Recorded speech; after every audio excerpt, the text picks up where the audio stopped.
Hi, it's Mark Rushton of markrushton.com. It is Sunday, January 17th, 2021. And yeah, second video for today. I did a realtor recon a little bit earlier. I'm dressed in my lounge wear.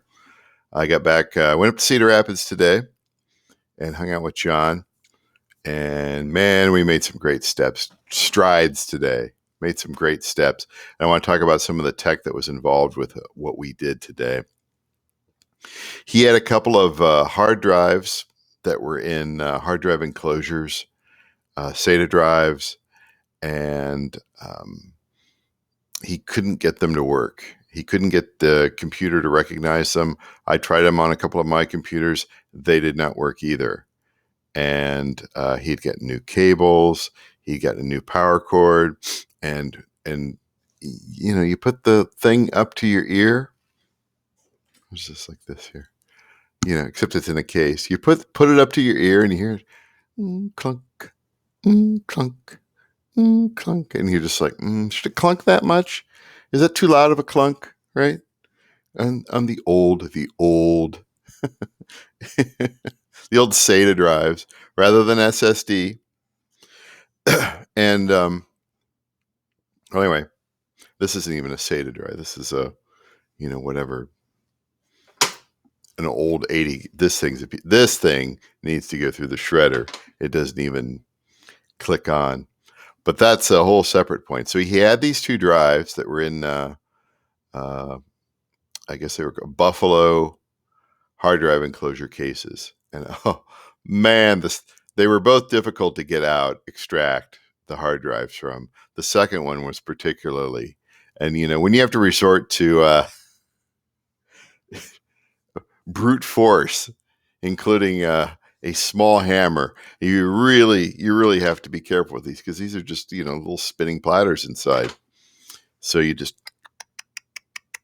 like that, and I got it eventually.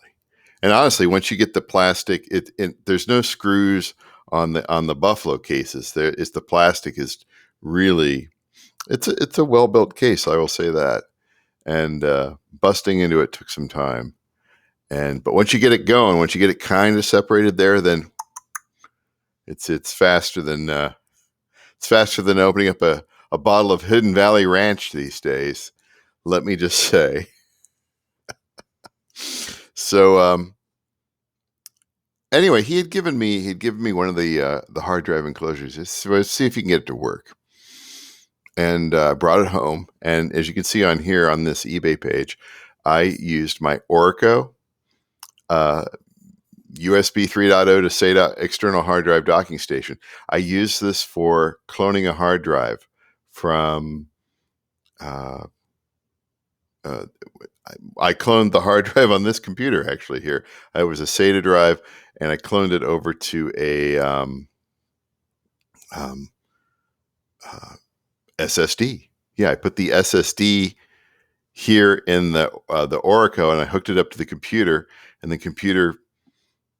Anyway, it copied over my C drive to the SSD, or actually copied the whole hard drive over to the SSD, and then just plopped it out. So this will do 2.5, and it'll do 3.5, and it's just a single. But the other thing that you can do with it instead, and I got it as a cloner, right, to clone a hard drive, so I could do it from the slow spinning platter to an SSD. Worked brilliant. I couldn't believe it. And because I just put the SSD back in my computer, and it ran like it didn't even know anything had changed. Didn't have to mess with the BIOS or anything. I was really absolutely thrilled. It's just whenever you encounter tech like that, I always expect it to go the absolute worst way possible. So that was good. And so I thought, well, John, you know what? I'll tell you, I'll bust into your hard drive enclosure. Get the hard drive out, and I'll throw it in this thing and see what happens. And I threw it in that thing and hooked it up to my computer. And oh, look at that! There's old John's. He's a lay minister, and also wedding. He's done lots of wedding photography and things like that, event photography over the last decade, and that's where he kept all of his projects and raw files and all that sort of stuff. And there were the files. there was the folders, right? And brought it up to him and I said, "Yep, here you go."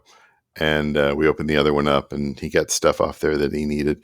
I said, just use that. Just use that for the meantime, unless you want to go out and buy a whole nother case for $25 each.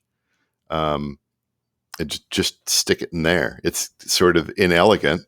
It looks like just, you just, what is it? It looks like a toaster, right? It looks like a hard drive toaster. And I said, just, you can keep that. I don't need that anytime soon. They're $20. Who cares? I really don't. What am I going to do with it now? Resell it? Yeah, I don't think so. It cost about as much to ship it as it would to buy it, right? So that's an interesting tech. I mean, if you have old hard drives, this is a good way to kind of go through them and take a look at them. Or if you want to clone it, that's way. Or if you want to just have this act as a backup drive, that's fine too. What I do for backup drives now these days is not these gangly things. Those I got to get rid of. But I use what is this? A Western Digital My Passport. These are nice. I used to use like an Amazon backup, and then I was like, why am I paying Bezos a yearly fee for backup when I could just have one of these things, which backs up every night. It does an automatic backup, and then every so often I burn over to DVD for my audio file backups, and that's how I do things in triplicate. But it's sort of in an automated way. But the DVDs you have to burn. But how long does that take? It doesn't really take that long. So that's the first tech that we did. That's the first tech that we dealt with. The second thing was went over to Guitar Center, and this had been sitting in the case for a while. And I kept saying to John, buy a Tascam DRO5X, because I have a Tascam DRO5. This is about 6 years old. This is older. It has the fat USB rather than the DRO5X's. I think it uses a USB mini plug, which a lot of smartphones have, and a little bit, as you can see there, a little bit cleaner interface. It's got a few extra added features to it, but largely everything else about, other than the USB and then the brains, everything about it is the same. I have a couple of criticisms about the placement of some of the ports on here, but otherwise this is a solid field recorder, or this is a solid microphone that people would want to use for podcasting or capturing audio with video.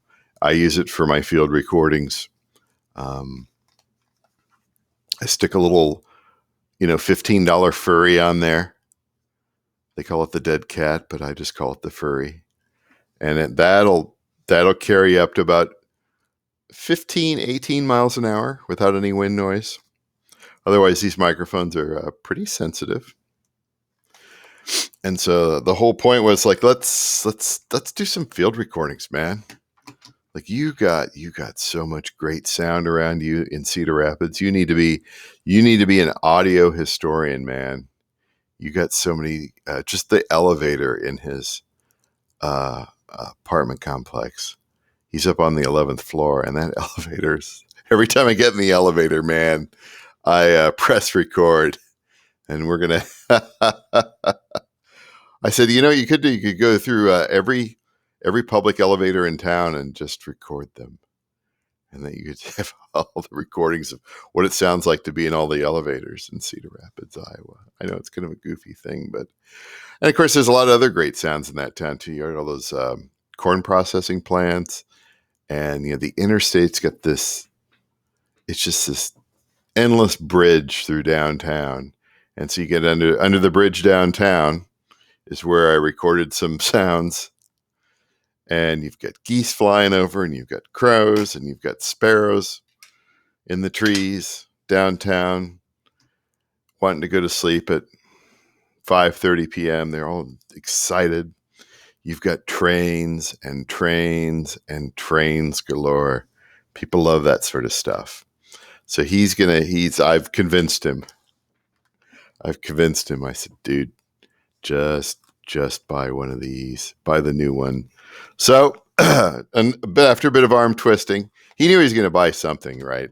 And so it was either that or a Zoom that he would have regretted because, again, I have a Zoom H2. It's old. It's falling apart. It still works. But the cheap end Zooms, you touch the body and there's too much noise. And then the other ones they have, it just that things can break on them. They do a good job of recording, but if you're taking them out in the field, you got to be careful. And then the more expensive ones, I mean, they're the size of they're they had one there in the case that was really about as big as that glass. I was just like, well, you're not taking that out. That's not going to be in your pocket, right? And then John was talking about wanting to get some binaural microphones. And I had a pair, I don't know, like 15 years ago. And I don't know what happened. I don't know whether I sold them on eBay or something like that. But I decided to go and buy another pair. And I was just kind of like, oh, I could buy them at Wally Mart. And you can't return them to the store if you don't like them. And I will not return these. But this is just like what I bought 15 years ago. And I think I paid like maybe 45, 50 bucks for it then. So this is about right as far as the price. This is exactly what they look like with the little sub miniature omnidirectional microphones. I don't remember having caps and windscreens on them. I didn't really use them that way. And then clips and mounts. This is exactly what I want, man. You know, because there are other things out there. They have binaural microphones that also are on the earbuds, but then you don't get as good of windscreens apparently on those types of things. They're more earbuds than they are microphone. They can be a microphone, but I want specifically a microphone and one in which I can clip here or there for whatever reasons for my purposes. You know, I have a lot of ideas too, you know. And things I have done in the past that I kind of want to do again with regard to recording natural sounds, recording particular areas. So once we get all that done, once we got the DRO5, I set it up, showed him the basics, showed him the ropes, kid, show him the ropes. We went down to Cedar Lake. He called it something else, but it's now called Cedar Lake, and it's just right off the downtown. And Quaker Oats is just south of here. And you'll see some photos here in a second. And it was just after sunset, and the geese were flying over like crazy. And I got some recordings, and they sound good. They sound really good. And it was cold, man. It was cold down there. I think it was 24 degrees out there. And of course, we're by the water, so it's frozen over, and it's probably even colder down there. So got down there, and we both got a bunch of recordings, and we're gonna edit them, and might release them as Ambient Matic. Even though Ambient Matic was always about music, it was also about live recording too. I don't think we have integrated some of our music with field recordings in the past, particularly on the 2009 album Ambient Matic, but we haven't ever gone pure field recording. I think we might do that and probably put out a bunch of releases in 2021 that way. So here's some photos down there by Cedar Lake. This is kind of looking off towards the downtown area, and then this is off west, right at sunset there. It was pretty dark. I'm surprised this turned out that good. And you get the geese flying over it. You can't even see them. So yeah, we're just right on the trail there. You got cars going by off in the distance on the bridge. You've got railroad down there, although there weren't any cars at the time. And then you get a lake, and then yeah. So anyway, that is what we are up to today. And that is, hard drive recovery and field recording tech. So these are things that we're going to be, that we're just pulling it together. And, we're going to make a bunch of stuff for 2021. And we're going to have fun doing it. It's going to be great. Get out there in public and record those sounds.